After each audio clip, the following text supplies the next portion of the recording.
mais comment le hiéroglyphe maison a donné la lettre B? Oui, parce que là, c'est vraiment pas évident. Je vous raconte. Ce hiéroglyphe se prononçait per en égyptien et voulait dire maison. D'ailleurs, le mot pharaon vient de per-a-un, littéralement celui de la grande maison. Des sémites ou cananéens voisins se sont inspirés des pictogrammes égyptiens, non plus pour écrire des mots ou des concepts en entier, c'est trop compliqué, il y en a beaucoup trop à retenir, mais des sons, le premier son du mot en question dans leur langue à eux, pas en égyptien.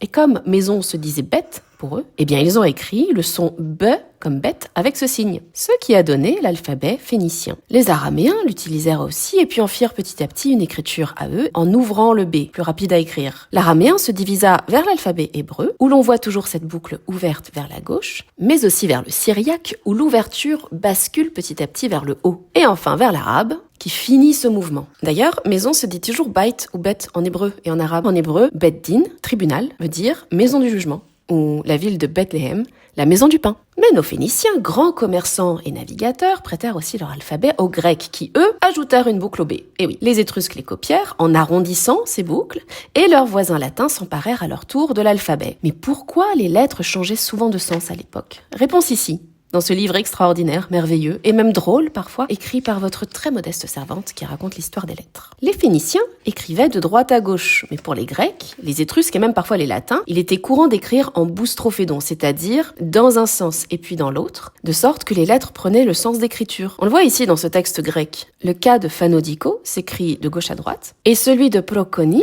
de droite à gauche. Puis les latins figèrent le sens d'écriture et donc l'orientation des lettres. Le grec ancien donne le grec moderne, sans grande surprise. D'ailleurs, la lettre s'appelle toujours bêta, oui, un peu comme bête, tiens. Et le dernier bébé du grec, le cyrillique, avec deux variantes pour le son B et V. Et voilà.